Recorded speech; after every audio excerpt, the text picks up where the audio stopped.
Bonjour et bienvenue dans Dimanche en politique. L'écrivain, homme politique et aussi philosophe Alexis de Tocqueville disait au XIXe siècle, dans les démocraties, chaque génération est un peuple nouveau. Et ça se vérifie toujours. Chaque président représente une génération, mais rattrapée, en l'occurrence, par une réalité de notre temps, le risque terroriste. La génération politique d'Emmanuel Macron sera celle de la recomposition du paysage politique.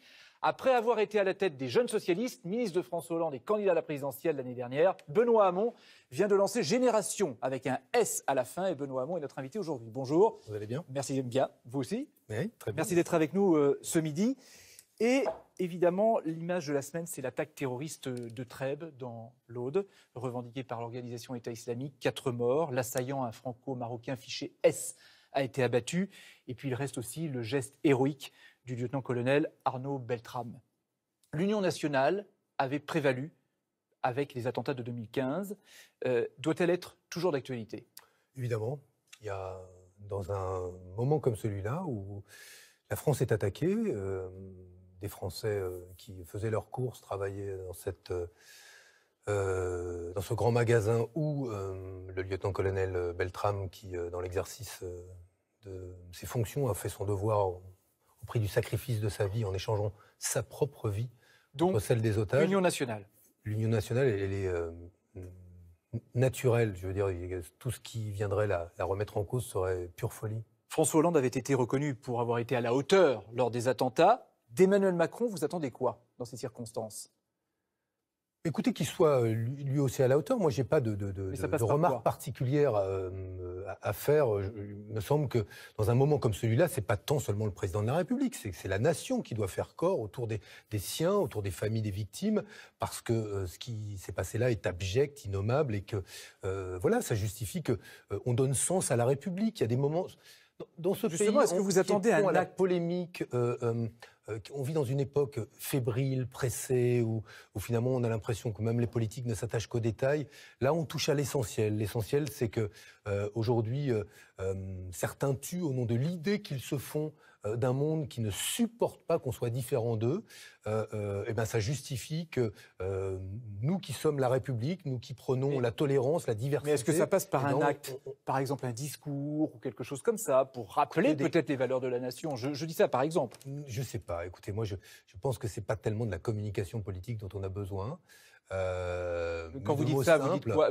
Non, mais si vous me dites un discours, donc je vous réponds, c'est pas tant de la communication politique. Les mots peuvent être simples et on peut se dire tous sincèrement choqués sans qu'il y ait besoin d'en rajouter. Je crois que dans ces moments-là, je ne sais pas s'il y a besoin de beaucoup en rajouter. Voilà. Parce que peu après son élection, Emmanuel Macron, le gouvernement ont créé une task force, une équipe autour du président de la République, c'est une nouveauté ça. Et puis l'une des premières lois votées, ça a été celle sur la sécurité intérieure et la lutte contre le terrorisme. Vous aviez critiqué, vous, à l'époque, le reniement sur les libertés publiques. Est-ce que vous avez changé d'avis? Oui, non, pas du tout. Je n'étais pas le seul, d'ailleurs. Non, mais de nombreux, au-delà même des responsables politiques, des institutions, des grandes associations de défense des droits de l'homme avaient pointé le fait que intégrer l'état d'urgence, qui donc dans la loi face à une situation exceptionnelle, dans le droit commun, avait des conséquences lourdes sur l'état de droit, et on pouvait s'interroger sur le fait que quand des terroristes attaquent la démocratie, que la démocratie justement leur donne quelque part raison en finalement réduisant les libertés fondamentales, c'était une erreur politique. C'est ce que j'avais dit, et je pense que d'ailleurs face à des phénomènes comme cela où un homme décide du jour au lendemain de prendre des armes et de se livrer à un massacre dans une grande surface, on voit bien que le fait d'avoir réduit les libertés fondamentales ne change hélas rien à la probabilité que ce type d'événement... Et la task force, pareil? Mais j'ai un commentaire plus réservé. Je ne sais pas si la task force relève de l'affichage du gouvernement en action. En clair, si c'est de la communication pour montrer qu'on agit ou si on agit vraiment. Moi, je fais plus confiance. Et votre réponse, je vais vous dire. quoi? Moi, je fais plus confiance aux services de police, à la DGSI, qui travaillent en souterrain, qui prennent des risques considérables, qui déjouent tous les jours des attentats. Plutôt qu'à la task force. Plutôt qu'à ceux qui, je veux dire... mettent en scène leur action. Je pense que, voilà, Je pense que les mises en scène, elles sont toujours en trop dans ces moments-là, quelles qu'elles soient. On va parler aussi des manifestations et des grèves dans la fonction publique, dans les transports en particulier, à la SNCF, entre 350 000 et 500 000 personnes dans les rues jeudi. Et puis l'affaire du financement de la campagne présidentielle de Nicolas Sarkozy en 2017, qui ont marqué, 2007, pardon, qui ont marqué la semaine. Quelle semaine? 2017, c'était vous. En train de... Non, c'était vous, 2017. 24 heures après sa triple mise en examen, Nicolas Sarkozy riposte médiatiquement. L'ancien président de la République nie avoir reçu de l'argent de Ziad Takedine, cet homme d'affaires franco-libanais qui dit avoir remis une valise d'argent liquide à Nicolas Sarkozy de la part de Mouammar Kadhafi. Une accusation confortée par les proches du dictateur. Nicolas Sarkozy fait l'objet d'un contrôle judiciaire. Les juges lui interdisent de parler à 9 protagonistes de l'affaire, dont ses proches Brice Hortefeux et Claude Guéant. Dans ce dossier, il n'y a que la parole de gens peu recommandables, des escrocs, face à cette parole du président de la République, et surtout pas de preuves. Tous réunis place de la Bastille, en fin d'après-midi, front commun pour les cheminots et les fonctionnaires. Ce sont eux qui ont appelé les premiers à cette journée d'action. 15% de grévistes dans l'éducation nationale, par exemple. Le mécontentement est général. Vous pensez que c'est le début d'un long combat? Oh oui, il va être très très long. À quelques rues de là, les cheminots de leur côté affichaient aussi leur colère contre la réforme de la SNCF. Ils étaient 35% de grévistes. Au milieu des manifestants, un homme politique se prête au jeu. Jean-Luc Mélenchon, le leader de la France insoumise. Moi, c'est la première fois que je vois un truc pareil, les cheminots d'un côté, le service public de l'autre, tout le monde qui se retrouve au même endroit. C'est pas banal. Vous appelez à l'unité de la gauche, ouais. Et on ne vous voit pas ensemble? Mais si, il y a Olivier Besancenot, on va se voir tout à l'heure. Vous verrez, vous aurez droit à l'image que vous souhaitez, il n'y a pas de problème. Mais avec Jean-Luc Mélenchon aussi? Je pense pas, non. Accueil beaucoup moins chaleureux pour le futur patron des socialistes. Olivier Faure a été longuement hué par les manifestants, remontés contre la loi travail, votée sous la présidence Hollande. Benoît Hamon, jeudi, il y a eu donc une forte mobilisation un peu partout en France. Emmanuel Macron a déclaré que ça n'aurait aucune conséquence sur les réformes engagées. Pensez-vous qu'il va pouvoir ou qu'il va devoir reculer? Écoutez, ça dépend beaucoup de ceux qui ont manifesté, mais ça dépend des Français eux-mêmes. Est-ce qu'ils acceptent que demain, leur gare ferme ou les lignes de train ferment parce que la SNCF considère qu'il n'y a pas assez de voyageurs et que le gouvernement a demandé dans sa réforme à ce que la SNCF soit rentable? Donc on accepte. Ça veut dire quoi? Ça veut dire qu'il faut plus de monde dans la rue? Non, mais je ne sais pas si c'est forcément dans la rue, mais je veux simplement dire aux Français qui nous écoutent, ils ont vu leur territoire se vider parfois de leurs médecins. Ils s'interrogent sur l'avenir d'une école. Ils voient les commerces de proximité disparaître. Ils ont perdu depuis longtemps le souvenir de la maternité ou de l'hôpital qui était près de chez eux.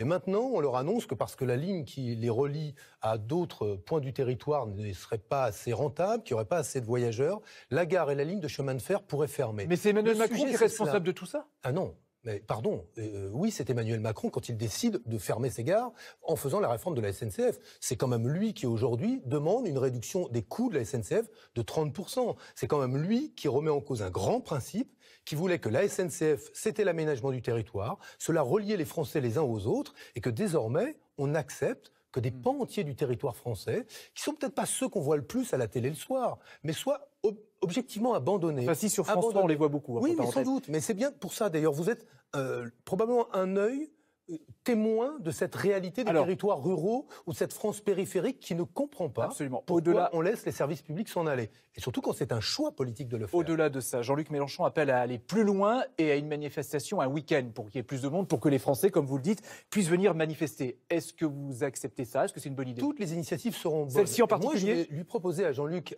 et à Olivier Besancenot, à Pierre Laurent et à toutes les formations de gauche que, plutôt que de nous retrouver seulement dans des manifestations, nous allions dans ces petites villes, justement, où on ne voit pas beaucoup les grands dirigeants politiques de la gauche, dans ces petites villes où le service public risque de fermer une bonne fois pour toutes. Y aller comment? Faire une tournée? Oui, je vais leur proposer que nous allions dans ces villes moyennes qui s'inquiètent aujourd'hui de la disparition du service public, de ces inégalités qui se creusent, qui disent finalement, la réussite, elle est toujours pour les mêmes.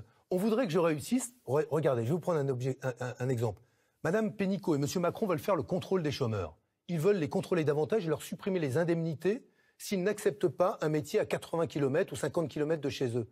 Eh bien, comment on va faire pour aller à son travail s'il n'y a même plus de chemin de fer? Comment on va faire s'il n'y a plus les transports gratuits? Je reviens à votre proposition. Sous quelle forme ça pourrait prendre? Écoutez, une marche Non, pas une marche. Le fait que nous allions dans des territoires partout en France où nous savons que le service public est en train de disparaître. Et ensemble, vous iriez ensemble ou chacun de Évidemment, votre côté? mais j'ai une proposition que je D'accord, leur mais fais c'est pour être... J'espère qu'elle sera reprise, et en tout cas je la leur ferai directement. Je pense que voilà, nous serions utiles là où on ne voit pas souvent les politiques, mais là où on montrerait que l'affaire de la SNCF, c'est pas qu'une question de statut des cheminots, c'est aussi notre droit à pouvoir circuler. Il faut le changer ou pas, le statut des cheminots? Regardez, statut des cheminots. Vous savez le grand mensonge du gouvernement, des Castaner, Édouard Philippe, etc. On vous dit, les cheminots, ils partent à la retraite très tôt. 52, 53 ans. Combien d'annuités doivent-ils cotiser? 43, je crois. Hein. Comme le privé. Oui. Ça veut dire que s'ils jouissent de ce droit, ils partent avec une retraite minable. Une retraite de misère. Donc en réalité, ce droit est un droit tout à fait virtuel, mais qu'ils n'utilisent pas. Mais est-ce qu'il faut le changer quand même, c'est pour le ça, statut ou pas? Tellier, on est sur le service public et on est le dimanche. C'est quand même incroyable que des énarques qui pantouflent dans le privé ou dans le public, que des grandes entreprises du CAC 40 montrent les cheminots comme des privilégiés, quand eux sont tranquillement assis sur le beau pactole que leur a offert Emmanuel Macron en leur baissant l'impôt sur la fortune. Les vrais privilégiés dans ce pays, ce ne sera jamais ou ce ne seront jamais les cheminots. Alors, Nicolas Sarkozy, mis en examen, on va y venir, et accusé d'avoir bénéficié d'argent libyen pour sa campagne de 2007. L'ancien président de la République se défend et parle de calomnie. C'est un peu sa parole contre celle de Takedine, c'est ce que disait Nadine Morano à l'instant. Est-ce que vous imaginez qu'un président de la République puisse mentir? Bon, d'abord, il est présumé innocent, première chose. Ça, c'est valable pour tout le monde. C'est valable pour tout le monde. Est-ce que vous imaginez qu'il puisse mentir? Après, ça n'est pas sa parole contre M. Takedine.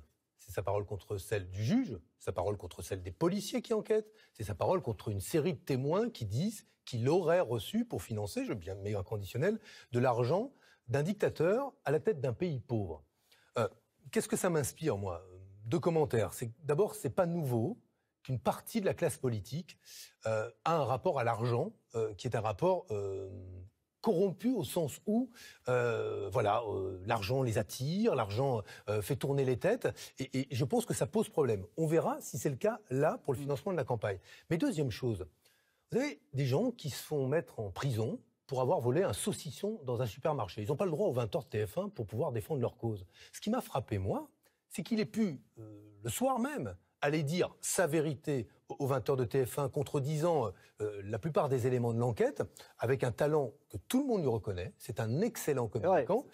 Mais voilà, manifestement, il y a toujours deux poids, deux mesures. Moi, j'aimerais qu'on s'attache à la réalité de ceux qui, aujourd'hui, sont victimes de procédures judiciaires qui les amènent parfois, parce qu'ils ont voulu nourrir leur famille, à faire quelque chose de répréhensible, voler dans un supermarché, se retrouvent en prison et n'ont pas le droit aux honneurs de TF1. Je veux revenir sur une chose. Lors de la dernière présidentielle, il y a un an tout juste d'ailleurs, vous demandiez à Emmanuel Macron de publier la liste de ses donateurs de la campagne présidentielle. Pourquoi? Est-ce que vous avez des doutes? Non, mais par définition, c'est pas le problème que j'ai des doutes, c'est que vous lui avez demandé clairement. Oui, j'ai demandé comme à tout le monde. C'est ce que je me suis appliqué à moi-même. Je pense qu'on devrait avoir un principe simple. Mais vous avez des doutes ou quoi? Je pense qu'aujourd'hui, il faut qu'on sache qui finance les campagnes, qui aujourd'hui met de l'argent sur tel candidat, et le cas échéant, à partir de la lumière et de la transparence qui serait faite sur ces financements-là, que l'on comprenne pourquoi après les gouvernants décident d'être doux avec certains lobbies ou pas. Voilà, vous désigniez à l'époque Emmanuel Macron. Donc pourquoi lui? Mais parce que l'essentiel de ces dons pendant la campagne était lié à des grandes fortunes. Voilà. Donc vous demandez encore. Et donc il y a aujourd'hui.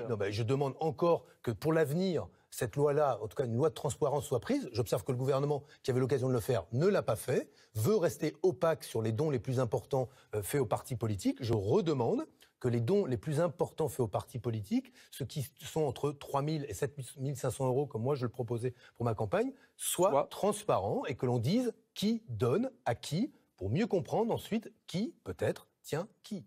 Benoît Hamon, on va accueillir maintenant Nathalie Moret, éditorialiste pour le groupe de presse EBRA, les quotidiens de l'Est de la France. Bonjour Nathalie. Bonjour Francis, bonjour Benoît Hamon. Bonjour Nathalie Moret. Les jeunes socialistes font scission avec le PS et vous rejoignent. Est-ce que c'est une façon pour vous de prendre votre revanche sur le Parti socialiste? Écoutez, moi je suis très heureux qu'il y ait des jeunes et des moins jeunes qui rejoignent Génération. Moi, j'ai pas du tout l'intention de faire au Parti socialiste ce que certains dirigeants socialistes m'ont fait pendant la campagne électorale. J'essaye d'être honnête transparent, intègre dans mon engagement politique.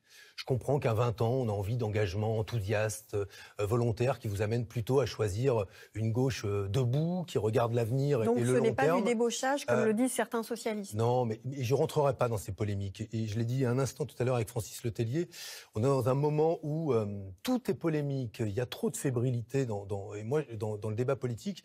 J'ai envie de me projeter, on pourra faire beaucoup de reproches à ma campagne présidentielle, mais pas celui d'avoir voulu penser le monde tel qu'il vient. Est-ce qu'il y a des conditions pour les jeunes socialistes qui arrivent chez vous ? Non, la seule condition, c'est que ce que je dis à tout le monde, nous faisons une grande formation politique. 75% des 53 000 membres de Génération n'ont aucune histoire, ni au PS, ni à Europe Écologie Les Verts, ni au PC. Sauf que les jeunes socialistes, ils viennent du PS. Oui, mais c'est pas pour refaire le MGS. C'est comme les socialistes, ils refont pas le PS. Moi, on n'est pas là pour recycler des formations politiques, des mouvements politiques. Bienvenue à tous ceux qui nous rejoignent, et je m'en réjouis.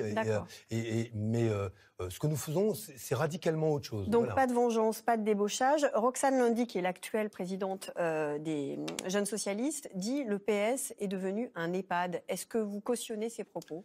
Elle parlait des idées. J'imagine qu'elle ne parle pas des gens. Elle est trop respectueuse. C'est ambigu. Hein. Oui, peut-être que c'est ambigu, mais en tout cas, elle parlait sans doute des idées, du fait que ça ne se renouvelle pas beaucoup. En fait, quand vous regardez la politique, vous avez toujours l'impression que les politiques vous racontent des choses que vous savez déjà, la plupart du temps, avec un air un petit peu expérimenté, ou alors vous vendent des solutions que vous avez déjà expérimentées, qui ont échoué. On a besoin, moi, quand j'ai parlé de revenu universel, de taxes sur les robots, je vais vous prendre un exemple. Cette semaine, d'une seconde, on apprend que 30% des espèces d'oiseaux ont disparu de nos champs. C'est lié, 2 études Le Monde, dont celle du CNRS, aux pesticides, aux insecticides, bref, à toutes ces substances chimiques dans le cadre d'un modèle agricole ultra intensif. On est en train de perdre notre biodiversité. Pourquoi ? Moins d'oiseaux, parce qu'il y a moins de plantes sauvages, moins de graines, moins d'insectes. Le long terme, c'est important. On ne peut pas s'attacher toujours aux détails, aux petites choses, et pas à ce qui est en train de se préparer. La politique, d'un mot, Francis Letellier, ce sera pour nos enfants la responsabilité qu'on aura prise ou pas d'engager par exemple notre modèle agricole vers des pratiques qui sont des pratiques plus bienveillantes, plus respectueuses de notre environnement ou pas. C'est valable sur la protection sociale, c'est valable sur les suppressions d'emplois par les robots. Tout ça, il faut y travailler. Et les jeunes aujourd'hui, Roxane Lundy en particulier, je crois que c'est ça qui les motive plutôt que de faire un congrès. On va revenir un tout petit peu en arrière. Avril 2017, il y a bientôt un an. Vous étiez le candidat du PS, entre autres, à la présidentielle, un échec sur lequel vous revenez dans un documentaire, Fracture de campagne de Hugues Nancy, qui sera diffusé en avril sur France 3. Il est plus probable, je serai en 5e position et je vais faire un score qui va probablement être le plus mauvais score qu'ait jamais fait un socialiste sur la 5e République. J'ai fait campagne pendant 8 mois, vous aussi. Mais bon, je pense avoir une perception un peu maintenant, peut-être la plus fine de tous, de ce qui se passe. Ils ne nous supportent plus. Ils peuvent plus nous piffer. Le résultat de ce premier tour, c'est Emmanuel Macron qui arrive en tête à 23,7%. Benoît Hamon obtient 6,2% des voix. Nicolas Dupont-Aignan, 5%. Jean Lassalle, 1,5%. C'est bon, les infos, ça. Si la social-démocratie avait été en bonne santé, le président de la République se serait représenté. Manuel Valls aurait gagné la primaire. Et je n'aurais pas été candidat. C'est une immense tristesse. Je me suis dit, je vais, mon nom et celui de ma famille, qui n'a rien demandé, sera associé à la défaite historique de la gauche. Donc très égoïstement, j'ai pensé à ça, dans ce moment-là. Cet échec est une profonde meurtrissure. Je mesure la sanction historique, légitime, que vous avez exprimée envers le Parti socialiste. Il y avait deux hypothèses. Ou j'arrêtais, ou je créais un nouveau mouvement. Et on a choisi, et j'ai choisi, à ce moment-là, de me projeter vers l'avant. Nouvelle ambition pour l'ancien candidat socialiste. Face à 2000 personnes réunies au Mans, il a présenté son nouveau mouvement baptisé Génération. Nous sommes une génération qui va générer le progrès, qui va générer la justice sociale, qui proposera le dépassement du capitalisme. Nous sommes le mouvement Génération.S. C'est pas parce qu'il a fait 6% qu'il a perdu des gens en route et qu'il a perdu des adhérents à ses idées. J'ai 71 ans demain. Dans 15 ans, je ne ferai plus grand-chose. Mais tous ces jeunes, c'est eux qui peuvent changer le monde Et ça, c'est un très bel espoir. Voilà, maintenant donc, place à Génération, Nathalie. Justement, à Génération, vous revendiquez un petit peu plus de 50 000 adhérents. L'adhésion à votre mouvement est gratuite. Donc, avec quel argent fonctionnez-vous? Est-ce que, comme Emmanuel Macron, vous avez des donateurs entre 3 500 et 7 000 euros? Non, hélas, non. Pas un seul pour l'instant. Comment faites-vous? Pour l'instant, avec des dons. Exclusivement par des dons. Nos comptes sont parfaitement transparents. Ils seront d'ailleurs publiés en cours d'année ou à la fin de l'année, comme pour tous les mouvements politiques. Uniquement par des appels aux dons et puis par des cotisations d'élus. Vous savez, des élus, quand ils sont élus, font des cotisations, mais nous avons un budget extrêmement modeste de quelques centaines de milliers de francs. D'accord. Autre question sur Olivier Faure, qui va donc prendre la tête du PS dans quelques jours. Vous le connaissez bien. Est-ce que vous l'avez appelé pour le féliciter? Non, je ne l'ai pas appelé. Je le connais bien, je le connais depuis très longtemps. Je lui souhaite bonne chance. D'accord. Est-ce qu'il est l'homme qui peut sauver le PS? Je pense que le destin de PS ne tient plus à la qualité ou au défaut d'un homme ou d'une équipe. Je crois que le sort de la social-démocratie dans toute l'Europe s'explique par le fait que ces mouvements politiques-là, en arrêtant de s'adresser aux ouvriers, aux employés, en arrêtant de porter la justice sociale comme leur étendard, ont perdu leur base électorale. Il n'y a plus aujourd'hui d'électeurs pour les sociodémocrates. Le PS est mort. C'est pas ça.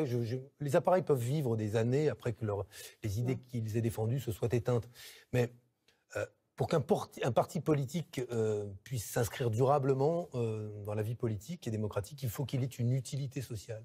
Et aujourd'hui, je crois que la social-démocratie ne sait plus dire comment elle pourrait améliorer la vie des gens. Dans ce congrès du PS, Emmanuel Morel incarnait l'aile gauche. Est-ce que vous êtes en contact avec lui? Est-ce que vous souhaitez qu'il rejoigne le mouvement Génération? Non, je ne lui propose pas d'ailleurs, parce que je pense que le chemin qu'il fera sera un chemin personnel, comme celui que j'ai fait. Et j'ai beaucoup de respect pour lui. C'est d'abord un grand militant, un excellent député européen, et puis un vrai intellectuel. Et on en a besoin dans le débat politique. Et moi, j'ai beaucoup de respect pour ces hommes politiques qui s'attachent aussi à penser le monde dans lequel nous sommes et pas simplement à penser l'instant.